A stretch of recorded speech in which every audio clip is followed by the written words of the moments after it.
Sur Happiness, on adore mettre en avant nos entrepreneurs, ceux qui créent des activités, qui créent des entreprises, qui font vivre leur entreprise, que ce soit à Amiens, c'est le cas depuis la saison dernière avec nos entrepreneurs grâce à BGE Picardie et notre cher Clément qu'on retrouve bien sûr de lundi à 16h. Mais désormais, depuis cette rentrée, il n'y a pas qu'à Amiens, on s'intéresse à nos entrepreneurs, il y a l'Oise aussi avec un autre Clément, toujours de BGE Picardie qui vous accompagne toujours le lundi de 16h à 17h. Et Clément, ce lundi, a eu la chance de recevoir un coach en investissement immobilier, il s'appelle William Coste et je vous propose de découvrir un extrait de cette émission que vous pouvez bien sûr retrouver dès à présent en podcast sur happinessradio.fr et vos plateformes de streaming. Ce que je te propose pour commencer, pour qu'on fasse connaissance dans cette émission, c'est que tu as quelques cartes à côté de toi. Tu vas en piocher une, celles qui sont juste... Ouais, t'en pioches une au hasard. Ok, je vais prendre celle-ci. Ouais. Et l'idée, c'est que tu répondes à cette question pour qu'on en sache un peu plus sur toi. Ok, donc la question, plutôt intuition ou raison ? Pourquoi ? Je dirais plutôt raison, puisque effectivement je fais les choses avec le cœur et de façon rationnelle dans tout ce que je fais, que ça soit dans ma partie privée ou dans le travail, c'est la raison qui l'emporte en ce sens. Ok, tu le fais avec passion et puis t'es quelqu'un qui est animé, on en reparlera tout à l'heure. Voilà, je pourrais développer un peu plus sur ta thématique de après, cœur, on y reviendra juste après. Est-ce que tu peux te présenter en quelques mots ? Bien sûr, donc je m'appelle William, donc j'habite à Compiègne, je suis salarié dans le social, donc en tant qu'éducateur spécialisé, et à côté, je me suis lancé dans l'investissement immobilier.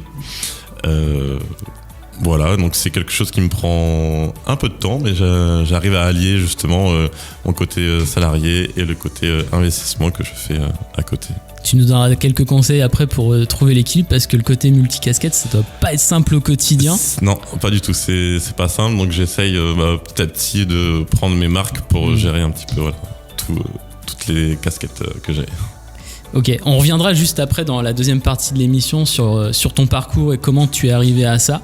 On va continuer à te découvrir un petit peu, c'est toujours important de connaître un petit peu la personne qui a derrière une activité ou le côté un petit peu entrepreneur.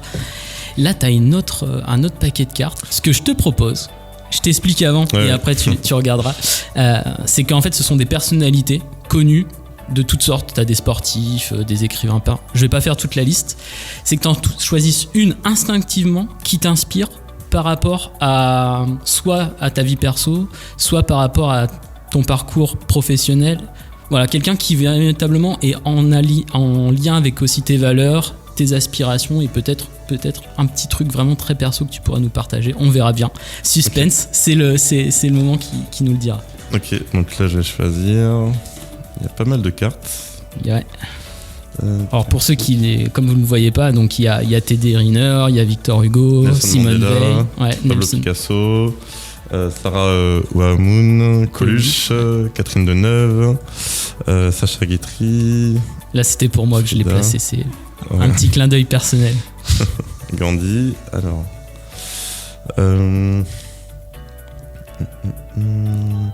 c'est pas facile parce qu'effectivement là j'en vois 3 qui pourraient effectivement me correspondre. Lesquels ?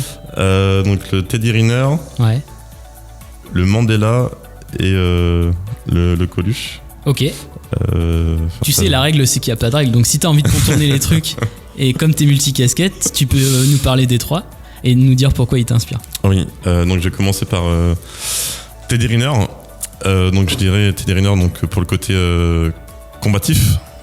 Donc effectivement la combativité, donc c'est quelque chose aussi qui me correspond puisque je vais au bout des choses malgré le fait qu'on puisse des fois tomber au sol, je me relève et je fais ça plusieurs fois, donc c'est quelque chose qui peut me correspondre. C'est la détermination aussi. La détermination, l'opiniâtreté, la persévérance. Donc ça on pourra le voir aussi un peu plus tard. Après,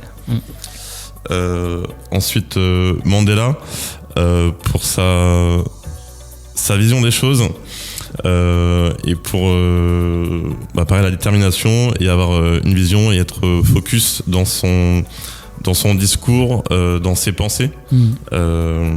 Donc voilà, je peux me correspondre un petit peu à ce personnage-là.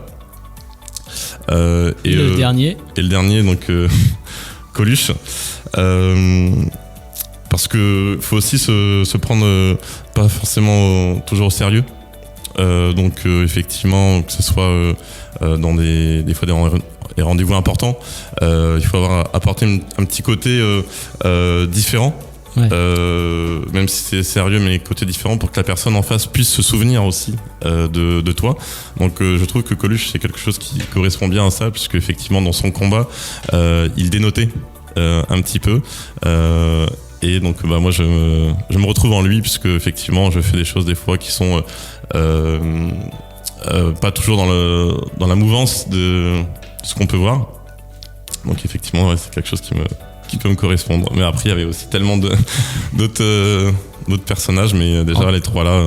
Oh, mais c'est un beau mélange et ça nous évoque pas mal de choses sur toi, et puis aussi pour la thématique de l'émission, je pense que les entrepreneurs peuvent s'y retrouver. Là, avec Coluche, tu as parlé aussi du pas de côté, le fait que dans certaines situations, c'est de sortir un peu du lot. C'est pas toujours évident. De se dire que, en fait, tu peux être dans, par exemple, les événements réseau entrepreneurs où tu connais personne et tu vois qu'il y a des petits groupes, etc. Comment je vais m'intégrer là-dedans c'est ça. Et intéresser en fait finalement. C'est ça. En fait, t'es un peu le mouton noir qui vient dans le troupeau des moutons blancs. C'est comment t'intégrer et quelle démarche faire pour entrer dans le groupe. Et t'as un petit truc pour ça d'ailleurs? Alors moi j'ai un petit truc, donc c'est au niveau vestimentaire. Okay. Je porte en fait toujours des mocassins rouges. Donc c'est un élément très différenciant, que ce soit dans les apéros IMO, les échanges entre entrepreneurs ou les rencontres entrepreneuriales. Je porte toujours des mocassins rouges, souvent accompagnés d'un pantalon blanc. Et après, en fonction du temps, une veste en cuir ou voilà. Après, ça dépend. Mais voilà, toujours les mocassins rouges pour qu'on puisse me repérer et qu'on se dise, tiens, cette personne-là, c'est celui qui parle IMO, qui était dans l'investissement, et comme ça, il y a toujours cet élément différenciant que les autres n'ont pas forcément, et qui est bien flashy. Ouais, hyper intéressant. Alors ça, je le recommande souvent aux entrepreneurs que je rencontre d'avoir un petit accessoire aussi en lien avec son identité, et puis qu'on se rappelle finalement de toi. Ouais. Et on est en plein dedans. C'est marrant, les chaussures rouges, ça fait penser à je sais pas si t'as vu la série Young Pop. Non, bref, c'est le pape qui porte les chaussettes rouges et les chaussures rouges. C'est une notion de pouvoir aussi. Bref. D'accord. On va rester sur cette histoire de couleur. D'ailleurs, c'est intéressant. Pourquoi t'as choisi des mocassins rouges? Pourquoi le rouge? Vous voulez savoir? Va falloir écouter l'émission en podcast sur happinessradio.fr et vos plateformes de streaming. Je suis comme ça ce matin, je suis d'humeur un petit peu taquine. Je voulais vraiment écouter l'émission, c'est un très très bel entretien. Merci à William Coste et donc à Clément de BGE Picardie pour ce bel entretien à retrouver donc dès maintenant en podcast. N'hésitez pas, c'est sur toutes vos plateformes, Amazon, YouTube, Apple Podcast, Spotify, Deezer, on est partout. Voilà, on est vraiment partout pour ne rien louper de cette belle émission. Puis en même temps, je vous invite à écouter la version amiénoise aussi, avec encore de très très belles rencontres. Bref, nos entrepreneurs, c'est avec BGE Picardie et on est hyper heureux de ce beau rendez-vous mensuel, en plus c'est mensuel, je m'emballe. Va falloir qu'on se remette de nos émotions avec un événement à ne pas louper au plus près de chez vous, que ce soit dans l'Oise ou à Amiens. Il y a de belles choses à faire et on vous en parle dans Quoi de neuf l'agenda, dans 5 petites minutes, le temps de replonger doucement mais sûrement dans notre playlist Happiness, vos souvenirs années 2000-2010, les hits du moment, c'est maintenant.